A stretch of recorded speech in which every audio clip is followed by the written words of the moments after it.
네, 국민의힘 친윤 그룹을 주축으로 한 대규모 의원 모임이죠. 민들레가 당내 계파 논쟁에 불을 붙이고 있습니다. 또 민주당은 우상호 의원을 위원장으로 하는 비상대책위원회를 공식적으로 출범했는데요. 네, 오늘 두 분의 전문가 모시고 관련 내용 함께 짚어보도록 하겠습니다. 네. 임승호 전 국민의힘 대변인, 권지웅 전 더불어민주당 비상대책위원 나오셨습니다. 두 분 어서 안녕하세요. 오십시오. 반갑습니다. 예, 반갑습니다. 자, 국민의힘 같은 경우는 아직 당내 갈등 문제가 제일 큰 문제인데 일단 잠시 후에 그건 짚어보도록 하고요. 먼저 저희가 좀 전에 리포트로도 확인했었던 친윤 모임 관련 얘기를 좀 해보겠습니다. 친윤 의원들이 주축이 돼 만든 의원 모임. 이게 보니까 약자가 이제 민심 들어볼래 이런 거더라고요. 민들레라는 거. 이 논란이 좀 휩싸였는데 이 모임의 성격을 놓고 이제 그쪽에서는 이제 그 모이시는 분들 얘기는 공부 모임이다라고 얘기하셨는데 친윤계 내에서도 지금 논란이 일고 있어 의견이 좀 엇갈린 상황이어서 지금 어떻게 당내 분위기도 이루어지고 있는지 좀 들어보겠습니다. 사실 민들레 모임 이름 처음 들었을 때 이름은 참 좋은 것 같다라는 생각은 들었어요. 민심 들어볼래라고 해가지고 민들레 씨앗이 여기저기 퍼지듯이 그렇죠. 곳곳에 민심을 들어보겠다라는 어떤 이름은 참 잘 지은 것 같은데 그럼에도 불구하고 사실 우려스러운 측면이 상당히 좀 있다라는 의견이 당내에 많았습니다. 네. 이준석 대표도 언급했듯이 이것이 친목 모임이라고 설명을 하더라도 사실 이것이 국민들께 비춰지기는 윤석열 대통령에 대한 어떤 사조직이 되는 것이 아니냐라는 그런 우려는 충분히 있을 수 있어요. 또 지난 어떤 2018년에 민주당 쪽에서 부엉이 모임이라는 것을 만들려고 시도를 했었습니다. 문재인 대통령의 지지율이 상당히 높을 때 민주당 내 의원들도 그것에 대해서 단순한 친목 모임이다, 공부 모임이다라고 설명을 했지만 그 당시에 국민의힘의 전신 정당에서 굉장히 세게 비판을 했거든요. 다 그렇게 시작하는 거지만 결국에는 문재인 대통령의 친이대 성격을 띌 것이다라고 굉장히 세게 비판을 한 상황에서 4년 정도 지난 지금 민들레 모임은 부엉이 모임과는 다른 정말 순수한 공부 모임이다라고 하는 것이 국민들께 얼마나 설득력이 있을까에 대해서 조금 생각을 해야 될 것 같고요. 공부 모임이라는 것 자체는 좋은데 사실 굳이 그렇게 세를 형성하는 듯이 모여서 공부를 할 필요는 저는 없을 것 같습니다. 개인적인 생각으로는. 그래서 이런 것 같은 경우는 장제원 의원의 경우에도 사실 이 부분에 대해서 참여하지 않겠다라는 선언을 한 상황이어서 조금은 좀 정리된 단계가 아닌가 그렇게 생각하고 있습니다. 그렇군요. 자, 어떻게 보셨어요? 다 상대당이시기 때문에 지금 얘기하신 것처럼 권 위원 볼 때도 좀 바람직하지 않다 이런 의견이 좀 더 많이 있는가요? 어떻습니까? 제가 보기에는 사실 그 모임 자체가 부적절하다라고 말하기는 어려운데 지금의 맥락을 볼 때는 그것을 공식화해서 만드는 것은 썩 좋진 않다 이렇게 봤어요. 시기상으로? 네, 왜 그러냐면 사실 지금 윤핵관이라든지 이런 이야기가 있지 않습니까? 이것의 핵심은 뭐냐면 대통령을 둘러싼 공식 라인들이 있어요. 대통령 비서실 아니면 장관 이렇게 있는데 이것이 아닌 다른 루트로 어떤 의사결정이 되어진다는 것에 대한 우려이거든요.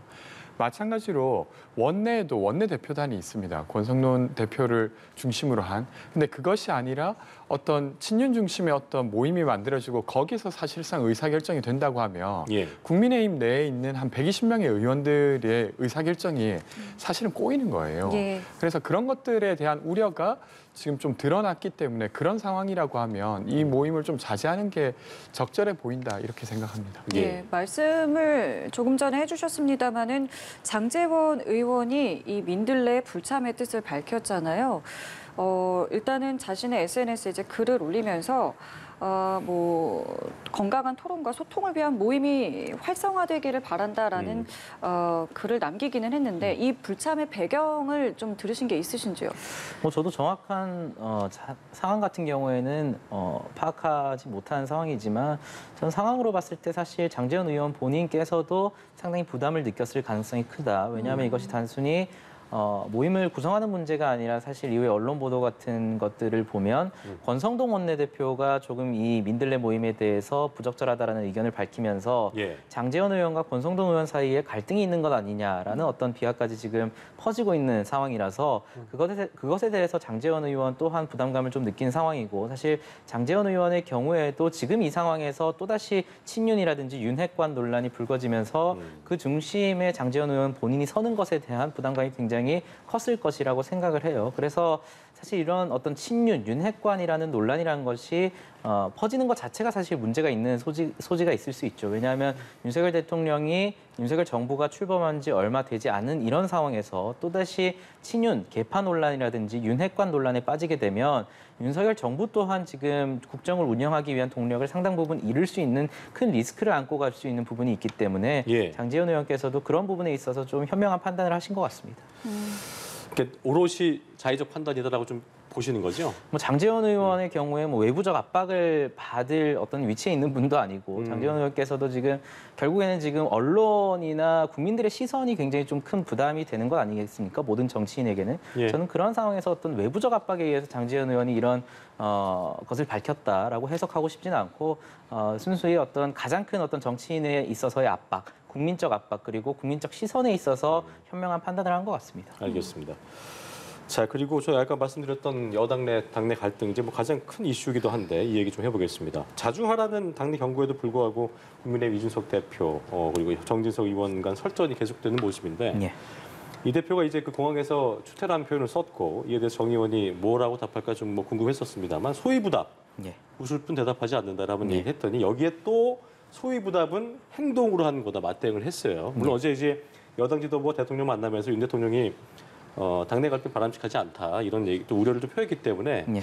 이게 어떻게 흘러갈지 참 궁금하더라고요. 근데 사실 이 대표가 공항 들어올 때 굉장히 작심 발언을 하는 모습을 보면 이게 쉬 가라앉겠느냐는 생각이 들긴 하더라고요. 어떻게 좀 보고 계십니까? 뭐 정진석 의원과 이준석 대표 간의 어떤 다툼만을 봤을 때는 소강 예. 상태에 접어들었다고 판단을 할 수 있을 것 같습니다. 왜냐하면 정진석 의원 같은 경우에는 뭐 소위부답이라는 이미지를 굳이 뭐 올리긴 했지만 어쨌든 답을 하지 않겠다. 어떤 논란, 어떤 공격이 있더라도 답을 하지 않겠다라는 의미를 밝혔기 때문에 네. 더 이상의 어떤 설전이라고 불리는 것이 이어지진 않을 것 같다라는 생각이 들고요. 다만 이에 있어서 이준석 대표를 흔들려는 시도가 당연히 있겠죠. 내지는 당권 경쟁을 하기 위해서 다른 주자들이 이런 식으로 이준석 대표를 공격하는 그런 흐름은 충분히 지금 남아있을 수 있고 이준석 대표도 이에 대해서 굉장히 경계하고 있다라고 저는 생각을 해요. 저는 이번에 상당히 좀 아쉬웠던 것이 예. 이 논란에 있어서 정진석 의원과 이준석 대표 간의 어떤 혁신위가 결국에는 본질 아니었습니까? 그렇습니다. 혁신위와 관련해서 좀 건설적인 토론은 충분히 할 수 있습니다. 시기에 관해서 왜 이렇게 빠르냐라는 비판도 충분히 할 수 있는데 이준석 대표에게 가해졌던 당내의 늘상의 공격이 그랬듯이 또다시 결국에는 이준석 대표 나이 몇 살이냐 이런 식으로 끝났어요. 그러니까요. 결국에는 정치 선배를 내세운다든지 아니면 다선 의원으로서 얘기를 했다라고 해서 사실 방송에 나오는 많은 평론가들라든지 논설위원의 경우에도 어떻게 정치 대선배에게 그렇게 소위 말하는 말대꾸를 할 수 있느냐 이런 식의 형국으로 흘러갔거든요. 그래서 혁신위와 관련해서 물론 어떤 시발점이라는 것은 우크라이나 행에 대한 비판 내지는 공천에 대한 비판도 있었지만 거기에 있어서 결국에는 본질은 혁신위에 대한 논란이었죠. 뭐 최재형 의원을 이준석계로 몰아붙인다든지 이런 측면이 있었기 때문에 이런 차원에서 좀 혁신위 자체에 대한 토론이 이루어졌으면 좋겠는데 결국에는 또 이준석 대표 나이가 몇 살인지 살펴보는 그런 싸움으로 끝나서 상당히 좀 아쉽습니다. 그러니까 궁금한 게 뭐 그 보실 때 왜 본질에 대한 제기를 먼저 이렇게 하면서 되지 못하는 이유는 뭐라고 보세요? 결국에는 저는 정치권에 있어서 소위 젊은 정치인들에 가해질 수 있는 속된 말로 하는 싸 XX라고 하죠. 그런 것들의 연장선이라고 봅니다. 사실 굉장히 부적절한 것이긴 한데 통하는 측면도 있거든요. 어떤 논리적인 다툼을 하기보다는 정치 후배가 정치 선배에게 어떻게 그런 말을 할 수 있느냐라는 식의 논리로 속된 말로 찍어 누르는 그런 측면이 있을 수 있기 때문에 예. 저는 이런 차원에서 여전히 이런 정치권에서 이런 식의 어떤 공격이라든지 다툼이 통하는 것 자체가 좀 안타깝다 그런 생각이 듭니다. 예, 이 두 사람의 감정 싸움이 앞으로 좀 어떻게 진행될 거라고 보셨어요? 뭐 더 진행되긴 어려울 만큼 벌써 진흙탕으로 가버린 상태라 뭐 더 진행되진 않을 것 같고 저도 처음에는 혁신위에 대한 것 혹은 우크라이나 방문에 대한 이견 정도로 이해했는데 예. 싸움이 되게 진흙탕으로 그냥 가버렸어요. 그러니까 저는 사실은 이준석 대표가 사실 그 이견을 좀 감싸 안을 필요가 있었다고 보는데 그 이견을 제기한 사람에게 추태다 이렇게 말하고 그리고 조금 더 지나서는 당신은 당권 주자가 아니다 이런 말까지 해요. 그러니까 사실은 당대표로서 어떤 태도로서도 그렇고 당권 주자가 아니란 이런 말은 본인이 규정할 부분은 아니거든요. 그렇게 되면서 사실은 이 갈등이 정말로 감정 싸움으로 가버린 것 같습니다. 근데 본질적으로는 혁신이라든지 혁신을 꾸린다든지 혹은 아니면 우크라이나에 방문한다든지 저는 이런 것들은 충분히 논의해보거나 좀 긍정적으로 볼 면이 있다고 생각하고 있습니다. 예. 이 혁신위가 이제 다음 주에 출범을 하게 됩니다. 최재형 의원이 이끌게 되는데 이 인사들이 이제 이준석 대표와 좀 가까운 사람들로 구성이 되는 거 아니냐는 이제 우려가 있었습니다만은 여기에 대해서 당 대표 지도부도 혁신 대상이다라고 이제 선을 그었습니다. 앞으로 예. 좀 어떻게 나아갈 거라고 보세요? 저는 혁신위는 굉장히 제 기능을 찾을 것이다라고 보고 있습니다. 뭐 최재형 의원을 이준석 대표에 가까운 사람이라고 해석하는 분도 있긴 했지만 사실 최재형 의원 같은 경우에는 문재인 현직 대통령, 당시 현직 대통령에 대해서도 굉장히 세게 비판을 하고 소신을 지킨 분입니다. 그런 분이 지금 혁신위원장을 하면서 이준석 대표든지 지도부든지 어떤 외압이라고 불리는 것에 결코 굴할 뿐이라고 생각하지는 않아요. 네. 그런 상황에서 지금 이준석 대표도 언급했듯이 최재형 위원장에게 모든 것을 일임해 놓은 상태이기 때문에 예. 이런 상황에서는 이준석 대표 또한 혁신 대상이 될 수 있을 것이고 국민의힘 지도부를 포함한 국민의힘의 모든 구성 관계자들이 혁신 대상이 있을 수 있는 것이라고 될 수 있는 것이라고 저는 생각을 합니다. 이런 상황에서 결국에는 지금 혁신위가 언급하고 있듯이 다음 총선에 있어서의 공천 관련해서 혁신이 가장 크지 않을까 그런 생각을 합니다. 결국에는 예측 가능성이 있어야 된다라는 것이거든요. 지선 과정에서 상당히 좀 이겨서 지금 언급이 되고 있지는 않지만 상당히 아쉬운 부분들이 많았습니다. 사실 후보자를 낸 정당 중에서 국민의힘이 35% 정도로 전과자 비율이 굉장히 가장 높았습니다. 또한 PPAT 같은 경우에도 공직 자격 시험 같은 경우도 시행을 했지만 오히려 자세히 들어갔을 때 자격 시험을 보지 않은 분들도 공천이 되고 그런 부분들이 있었기 때문에 이런 부분들은 저도 지선을 지켜보면서 굉장히 좀 아쉽다는 생각을 했어요. 그래서 혁신위에서 이러한 것들에 대한 제도적인 보완을 한 다음에 향후에 어떤 당대표가 당권을 쥔다 하더라도 당대표든지 국민의힘 지도부든지 중진 의원이든지 어떤 한 사람이 공천을 흔들지 못하는 제도적으로 보완된 그리고 완벽에 가깝다고 평가될 수 있는 그런 혁신안을 혁신위원장 최재형 위원장이 좀 내놓지 않을까 그런 기대를 하고 있습니다. 그 혁신위원 중에 천하람 의원이 그 라디오 인터뷰에서 그런 얘기했거든요. 네. 공천 시스템 시기의 적절성. 지금 2년 전이니까 지금이 적절하다. 지금 말씀하셨던 것처럼 여러 이 선거를 통해 나타나는 어떤 공천에 있어서의 어떤 문제점들. 시기의 적절성에 대해서는 적당하다고 보시는지요? 전 어떻게 보십니까? 시기는 지금 굉장히 적기라고 생각을 합니다. 또 정무적으로 봤을 때도 사실 혁신이라는 것은 민주당에서 지금 꺼내야 되는 시기인데 오히려 국민의힘 지도부가 그리고 혁신위가 이를 선점함으로써 민주당의 혁신을 아예 가려버리는 효과도 있고 만약에 다음 총선 이전에 혁신위를 띄웠다라고 하면 또 그때 가서는 특정 인물에게 뭐 소위 말하는 이준석계든지 어떤 계파에게 유리하기 위한 공천룰을 짜기 위해서 지금 혁신위를 띄운다라는 비판이 더 강했을 또 나올 거예요. 수 있겠죠. 지금 보면 민주당 같은 경우에도 저도 당위적으로 봤을 때는 민심을 높인다는 것에 대해서는 굉장히 동의를 하거든요. 전당대회 룰에 있어서. 근데 지금 전당대회를 굉장히 앞두고 그런 룰을 설정하다 보니까 어떤 얘기가 나오냐면 소위 말하는 친명계 의원들에게 또는 이재명 의원에게 유리하기 위해서 룰을 세팅하고 있다라는 비판이 나오고 있잖아요. 그래서 오히려 총선이라든지 선거를 앞두고 혁신위를 띄우는 것보다 상당히 조금 인물에 있어서 멀찍이 떨어져 있는 그런 시기인 지금 2년 전인 지금이 가장 적기라고 봅니다. 예, 민주당 이야기는 잠시 뒤에 저희가 좀 이어가도록 하겠고요. 네. 이준석 대표가 취임 1년을 맞아서 두 분께서는 지난 1년을 좀 어떻게 평가하시는지 좀 듣고 싶은데 먼저 말씀을 좀 해주실까요? 저는 잘한 일과 잘못한 일 모두 있다고 생각하는데 네. 잘한 일은 5.18과 같은 역사적 사실을 부정하는 정당이 아니게 되었다는 것, 그리고 탄핵이라고 하는 사실 역시도 인정하는 정당이 되었다는 점 매우 잘했다고 생각합니다.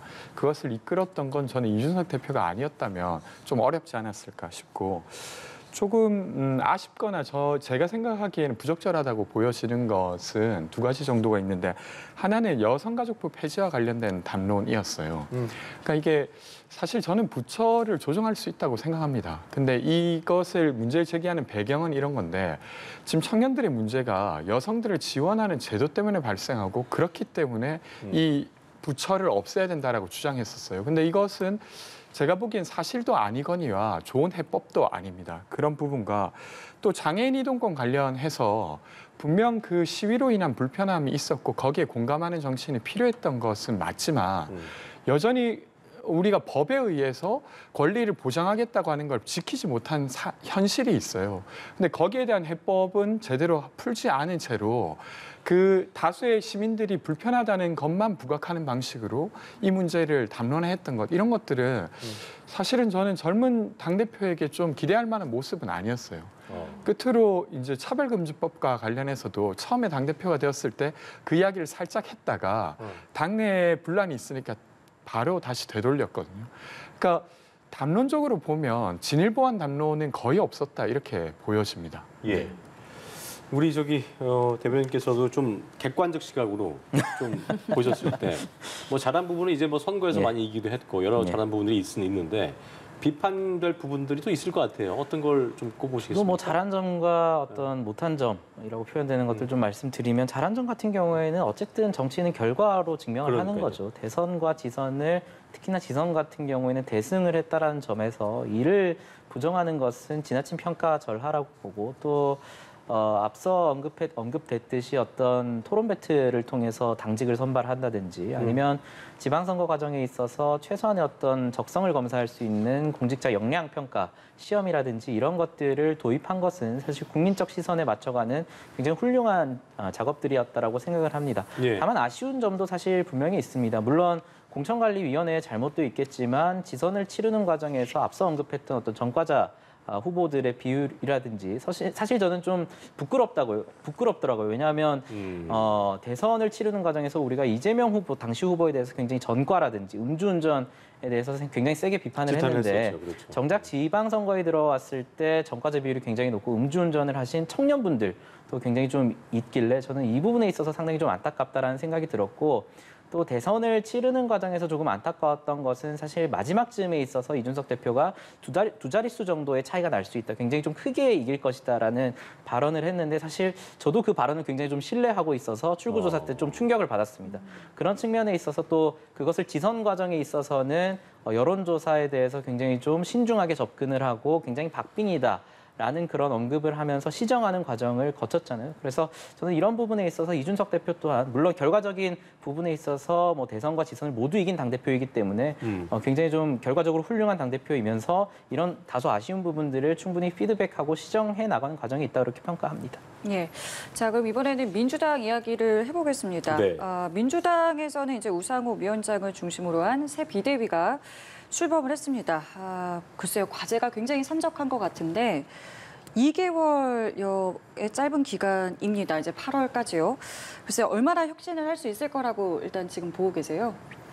우선 이 논의가 진행되는 과정에 처음에는 조기 전당대회를 해야 된다는 논의가 예. 있었습니다. 다행스럽게도 조기 전당대회는 아니게 되어서 8월 말까지 시간이 있긴 한데, 그 시간이 절대적으로 봤을 때는 그리 긴 시간은 아니어서, 그리고 이제 우상호 의원이 비상대책위원장이 되었다는 건 제가 보기에는 혁신보다는 이 계파 갈등을 좀 잘 조정할 수 있는 비대위로 구성하게 된 것 같아요. 그래서 뭐 그 한계를 저는 인정해야 될 것 같고, 예. 근데 이제 비상대책위원회의 권한 중에 또 혁신을 꾸린다든가 혹은 아니면 전당준비위원회를 꾸릴 때 누구로 그것을 구성할 건가의 권한 역시 비대위원이 가지고 있습니다. 그러면 그 면면이 어떻게 구성되느냐에 따라서 당의 쇄신의 어떤 가능성이 아예 없진 않다고 저는 생각해요. 그렇게 생각하고, 저는 사실 지금 이 시기에 민주당이 국민의 눈높이에 맞추기 위해서 되게 어떤 아주 절실한 행동을 해야 된다고 생각하는 편입니다. 근데 그것이 얼마나 반영될지는 좀 지켜봐야 될 것 같습니다. 예. 이재명 책임론, 또 그리고 집단 지도 체제를 놓고 당내 의견이 좀 큰 상황인 것 같은데, 당장 뭐 전당대회 룰을 수정할지 말지 가장 10번 과제라고 할 수 있을 텐데요. 이에 대해서 우상호 위원장은 전대룰 관련해서 한쪽 편 들기 어렵다 이렇게 밝혔고, 조정은 돼야 될 텐데 일단 뭐 상대당 입장에서 어떻게 보고 계신지 좀 들어보고 싶네요. 저는 뭐 앞서도 짧게 언급드렸다시피 당위적인 측면에서 봤을 때는 민주당의 어떤 전당대회 룰에 있어서 민심을 반영하는 것이 굉장히 좀 클 필요가 있다라고 생각을 합니다. 사실 민주당이 그동안 대선과 지선 과정에 있어서 어려움을 겪었던 것은 결국에는 강성 지지층에 휘둘리는 모습들을 보여줬거든요. 예. 사실 권지웅 비대위원께서 말씀하셨듯이 이준석 대표 그리고 국민의힘 체제에서는 상당 부분 이런 부분들과 이별을 했습니다. 상당 부분 좀 고통스러운 시간도 있었지만 그럼에도 불구하고 민주당은 아직까지 그런 부분에 있어서 좀 부족하기 때문에 이번 전당대회를 계기로 해서 민심을 확실히 좀 늘리는 방향으로 설정을 한다면 좀 민심에 맞춘 어떤 당내 인사들의 발언이 이어지지 않겠습니까? 그런 부분에 있어서 좀 시정이 필요하다라고 생각을 하고 저는 그럼에도 불구하고 가장 중요한 것은 혁신의 어떤 시발점이라고 하면 이재명 의원의 의사표명이라고 사실 생각합니다. 지금 아무리 혁신을 얘기해도 모든 어떤 집중은 결국에는 이재명 의원이 전당대회에 출마할 것이냐라는 예. 것에 집중되어 있고 예. 만약에 출마하게 된다면 결국에는 또 친명 친문 간의 계파 갈등에 있어서 좀 다툼이 있을 수밖에 없기 때문에 저는 예. 이런 상황에서 이재명 의원이 입장을 밝히고 향후 임기를 채우는 간에 있어서 주요 당직을 맡지 않겠다라는 선언을 하는 것이 가장 좀 안정적인 혁신의 시작이라고 봅니다.